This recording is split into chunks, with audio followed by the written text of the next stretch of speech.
Hey everybody, welcome to another episode of Double E's Talk Tech. My name is Mike Hoffman. I'm Daniel Bogdanoff, and we have back with us our very first podcast guest, Jit Lim. Jit Lim is our USB guy here at Keysight, and I was looking, our first podcast aired November 10th, 2016. So Has it really been that long? It's been that long, because today is August 2nd or something, the day we're recording this. So it's been almost 2 years that we've been running the podcast.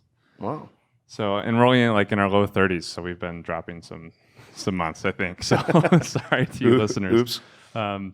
Anyway, so Jake, I know you're the USB guy. Can you elaborate a little more about who you are and what you do? And we're going to talk about USB 3.2, which is the new spec that recently came out. Yeah, so my name is Jit Lim. I'm the USB and Thunderbolt lead for Keysight Technology, so responsible for all testing solutions for these two key technologies, awesome. USB and Thunderbolt. Yeah. July 2016. So you got that shirt like a couple months before the first podcast. That's right. I don't think you were wearing it the first podcast, though. No. And we did get you a mug. I know the first time you had a little paper cup. And that's right. Jit said, I will be on the podcast, but I must have a mug. You got to upgrade my drinking vessel. Right. Prerequisites. Yes. It's a Hollywood star now, all these requirements. That's right. Agent negotiations, it was tough. Glad we could get you in here, though. Yeah, I'm we're always glad to talk to Jit and hear what he has to say. So USB 3.2 is a new spec that was announced in the fall. Has it been finalized and released? Yeah, so the 3.2 spec was released last fall. Okay, so fall 2017. And what's different about 3.2 as opposed to 3.1 and 3.0? So 3.2 introduced two main capabilities that are very germane to test and measurement.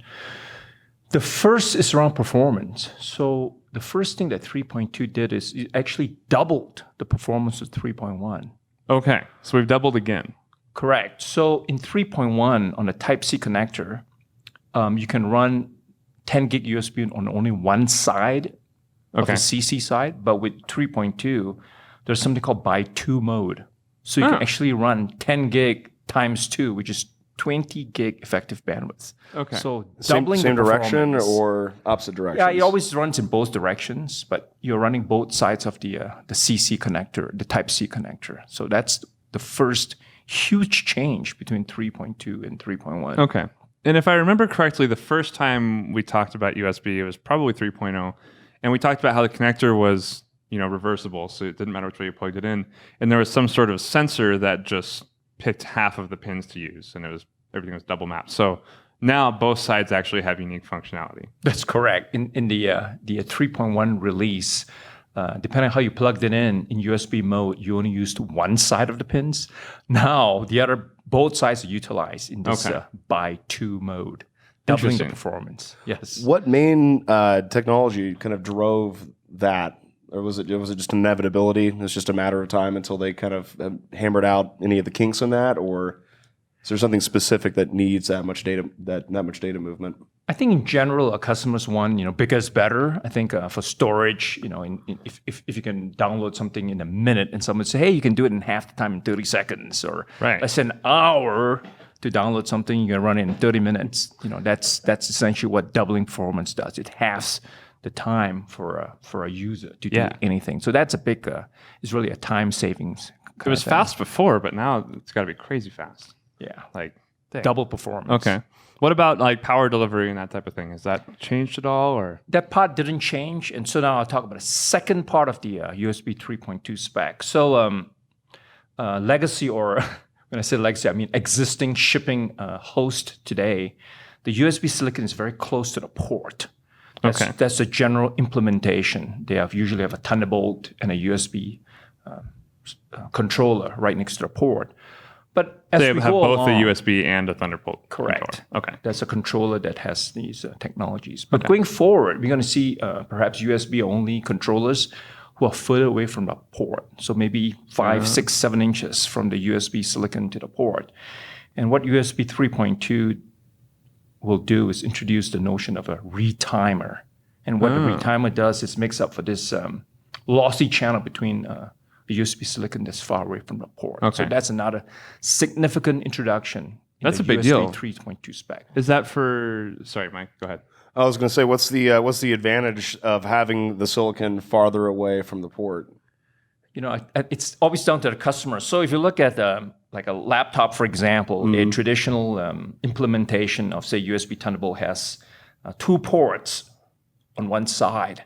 There are implementations out there with 4 ports, 2 on each side, which means you have 2 silicon. Oh. But when you start moving the silicon away from the port, or say integrating into the CPU, now customers want to have a USB port on this side, on the other side. So if you put it in the middle, you're 4 inches apart. If you put it at a corner, one side is half an inch away, the other side's 10 inches away. Right. So the problem with customers, they want to see USB ports on both sides, not just on one side. And hence, you have this requirement to compensate for these low cost lossy boards. I think like I had a computer at one point that was USB 3, and it was only USB 3 on one side of the laptop, and I kind of always thought they were just cheaping out on parts, and I guess maybe they were, but you have to, I guess, at least previously put the controller right near the side, and they didn't want to put 2 in because it'd be expensive.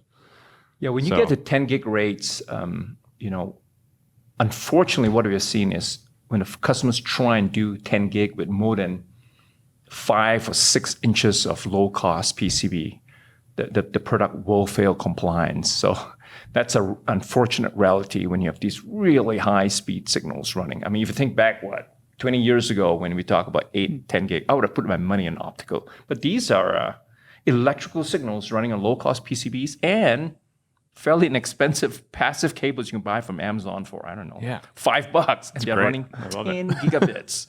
So hence, this really severe signal integrity problem. So they do fail without a retimer in the past. Very difficult problem. If I have USB 3.1 hardware, like the ports on my PC, is 3.2 like a new hardware spec, or is it just tuning like a new driver for the controllers to allow kind of that double data rate action on both sides of the pins, or do I have to buy a new laptop basically? Yeah, USB is really good about the notion of backward compatibility. So if you look at the way the spec is done, the 3.2 spec actually replaced the 3.1 spec, which replaced the 3.0 spec. So really, it doesn't exist a 3.0 spec. There is also no notion of a 3.1 spec. There's only a 3.2 spec. Which means that when you shipped a 3.2 product, it must work with 3.1 legacy products. It must work with 3.0 legacy products, and it also must work with the I used the word legacy, but the old USB 2. 1.1, 2. Yeah, standard. So the spec is really well done from that perspective for a good user experience. So could you still certify a device or silicon for like USB 3.0, or the only option is to certify it for like? Yeah, so if you ship a product today, it has to be certified to 3.2 spec. But I think what you're trying to get to is you can implement 3.2 in by one mode. In other words, it could run 5 gig by 1, or you can run at 5 gig by 2, or you can run in 10 gig by 1, or 10 gig by 2. Okay. So it encompasses all the old 3.0, 3.1 specs. So if you certify it 5 gig by 1, that's essentially 3.0. That's exactly correct. It's just a portion of the new spec. That's correct. So this 3.2 is like a superset that encompasses most all of the 3.0, 3.1 specs. So. Okay. Is the formatting of the on the protocol layer, is everything still the same? Yeah, the protocol is still the same, 128, 132. So no change in that. It's just, in fact, from a PHY perspective, the physical lanes still run at 10 gig. It's just there are 2 of them now. And so now you need a USB controller that can take both lanes and aggregate and sum them together. Okay. In fact, that's how Thunderbolt 3, another technology that runs on the Type-C is Thunderbolt 3. It's always in by 2 mode. So that's how it runs. Yeah. So now USB 3.2 is taking a page from that technology, Thunderbolt 3, and running USB in by 2 mode. But the protocol is the same. It's just that you have more silicon, double, if you will.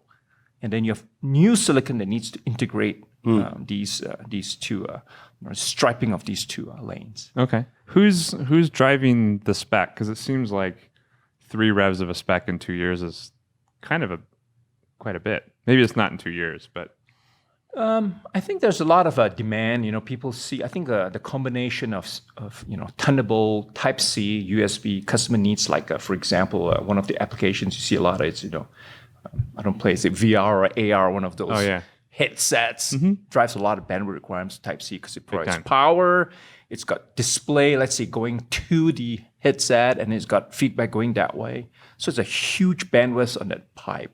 right. So you see a lot of processing, a too. lot of processing going in both directions, and so you got applications like these that really require a lot more performance. As an That makes example. sense. Okay. Now, you mentioned something interesting. Maybe this will pivot the conversation. I don't know, but you mentioned they took a page out of Thunderbolt's book as far as having the by two mode. I feel like there's all these different protocols, from whether it's DisplayPort or USB or Thunderbolt, and the goal of all of them is just to move data. So, at what point do we just say, USB is doing it the best? Why does Thunderbolt even exist anymore? The Type C connector is now the connector that rules them all. Will there literally be a universal bus at some point? I think I want to make that its own podcast. I know Oh, okay. That is an excellent question. That's an excellent question. If only we could talk for a full episode about whether there could be one spec to rule them all. Yeah, I think it's definitely a good seed thoughts for a different conversation. But it's a really excellent question. We should probably get into. Yes, in definitely. another one. It's an excellent question. Okay. You're not the first one. So we'll log it away. We'll log it away. It's a universal We'll serial talk bus, about a universal bus because I think that'd be a cool conversation as well. Cool. USB 3.2. If I get a tower with a USB 3.2 port, do I get any advantage of using legacy devices with 3.2, or am I? Yeah, it wouldn't work that way. So the benefit you'd get would be when you run a 3.2, say, host with a 3.2 device.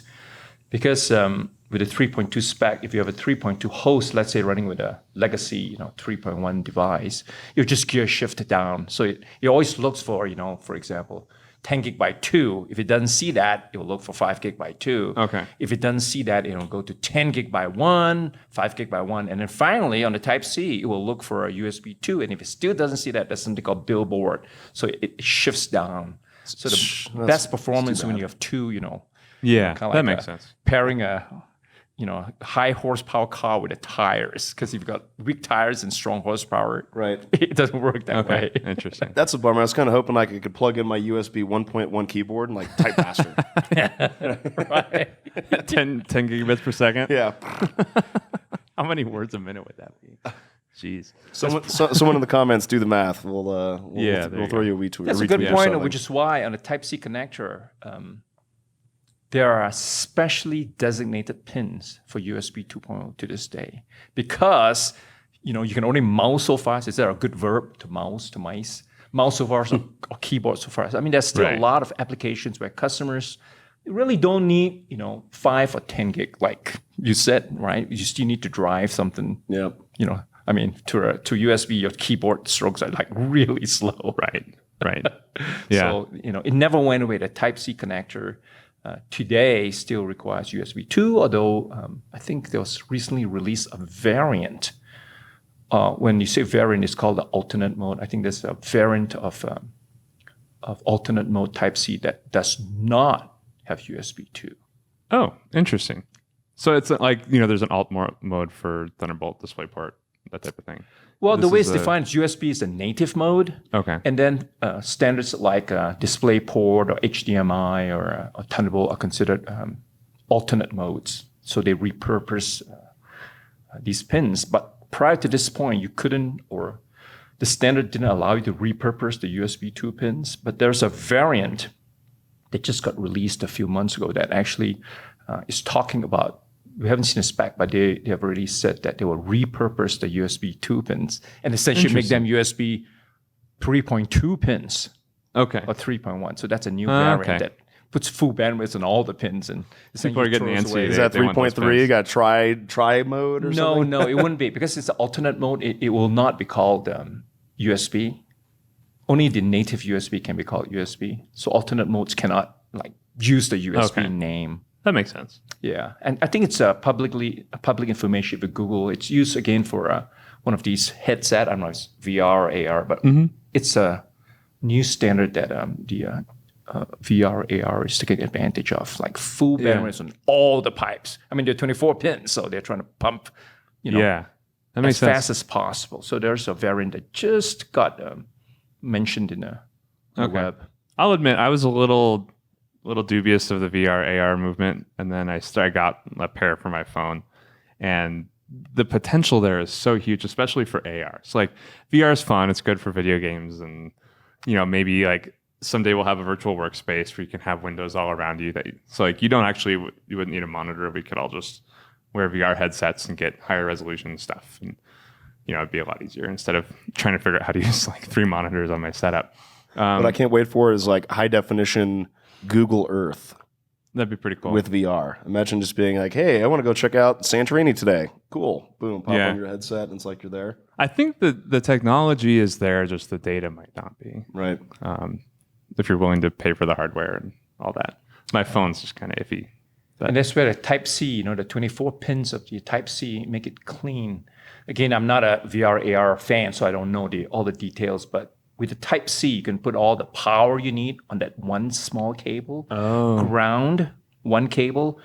And if you use all pins, I'm trying to think now, 2, 4, 6, 8, 10, 12 pins. You can send like a display on 4 pins, all 4 differential pairs, and you can do USB 3.2 on the other remaining 2 pairs. So now you got like full display coming, I guess, towards you. And then you got full movement data or whatever going back that way. So you can do more full power interactive. and display from one connector. One cable. I think the current, I don't know the details, but I believe today you need to have power and then you need display, maybe 2 or 3 cables. Okay. Hey, Richie, you have a VR set. Our camera and production person, you have a Vive? Vive? Does it have to have its own power cable? So he's saying. So he's an audio cable, power cable, and an HDMI cable. However, they're moving to USB-C, which is going to be It's happening. That's Okay. exactly. So 3 cables to 1 with really much higher performance. I mean, that's the... And we, this is all coming together, right? So we mentioned the cable. I'm not a player or whatever the technical word. You need to buy every single VR headset for science and research but I IQ. assume- For work, put it on your corporate card. And, Customers want like this degree of motion, right? They're running around. Right. And when you're running around, it means the cable's long. And when we talk long cables, there's signal loss. And now the notion around the retimers comes into play again. So now I talk about retimers on the host board.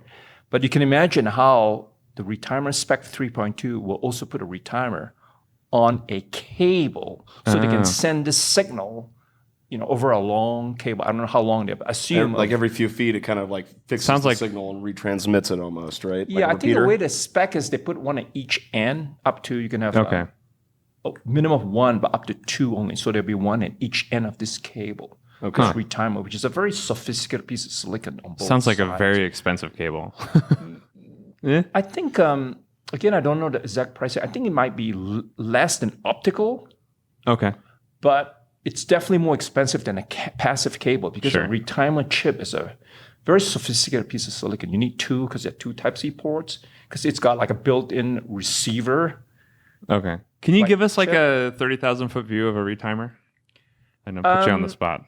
No, so the way you want to think about what's a use case? The use case is when signals traverse a lossy board or a cable, they get small.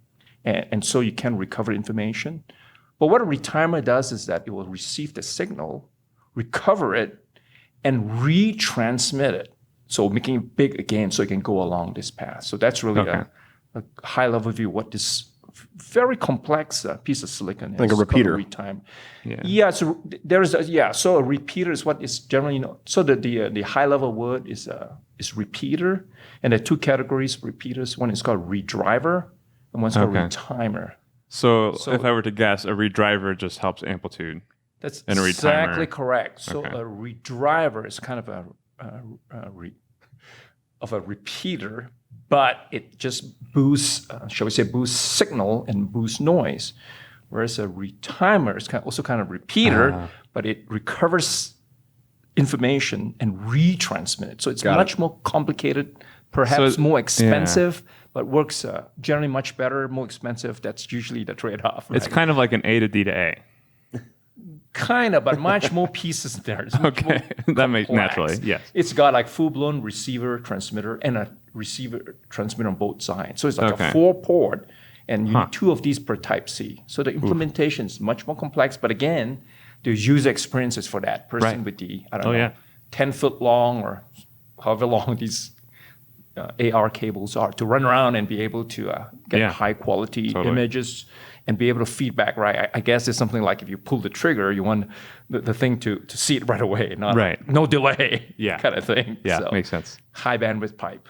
Okay, cool. I think we're about out of time. That was, we're in like the 20-minute-ish range now. So, cool. So, we'll have you back for another podcast to talk about Mike's question because I think it was an excellent question. At the end of every podcast, we didn't do this for the first one, but we've now started asking our guest a stupid question at the end of the podcast. So, Mike, do you have one or do you want me to go? Sure, I got one. Go for it. What's your favorite alternate mode and why? Oh, no. Let's see. What's my favorite alternate mode? I don't have a favorite alternate mode because they all have different applications. But if I had to pick one, I would pick Thunderbolt because, I'm just a speed freak. I love the speed. So Thunderbolt essentially has all the USB 3.2 capabilities, but multiplied by 2 again. So in many ways, Thunderbolt 3 today is 2 times faster than USB 3.2. No idea. Interesting. Yeah. So even though 3.2 has double the speed, it's still only half the bandwidth of Thunderbolt 3. So for me, anything that goes fast, crazy. Yeah, it's just cool. Well, you also get to use some really cool test gear to play with it too. Yeah. Okay. My question: if you could rename Type-C to anything you want, what would you call it? Because I feel like Type-C is kind of it sounds like an engineer named USB Type-C. Yeah. To be honest. Yeah. So it came from the legacy of so Type-C, first of all, is a name of the physical connector. So we've heard of the A connectors and then the B, the mini Bs, the micro Bs. So this is the C variant. So in that sense, I'm okay with the ABC thing. Okay. Because it follows a trend of naming connectors A, B, C, and then I don't know how a few years from today there'll be maybe a Type D connector. Type D for Daniel. Yeah. Yeah, exactly. So I think I would like to keep that because it confuses my mom, for example. She's got problems with A and B and C. So if I can go A, B, C, it's like the C's better than a B and better than A. That's helpful for the. So you wouldn't want to give it a sexy marketing name? Nothing. No, I don't think so. My mom's already confused. That's spoken like someone who sits on the board of USB. Like, oh yeah, no, we made all the right decisions. All right. Thank you so much, Jit, for being on this podcast. We'll definitely have you back for another one. Make sure you subscribe to Double E's Talk Tech in your favorite podcast engine. We also are on the Keysight Podcast YouTube channel. We recently got stats for podcasts, and we get, I think, more views on the podcast itself than on YouTube, which I was not sure how that would play out. You got sick of looking at me, I guess. So for those of you listening, at home or in the car, shout out for being the silent listener there. We would love, though, if you went and gave us a review. I'm Daniel Bogdanoff. We had Jit Lim and Mike Hoffman. We will see you next time.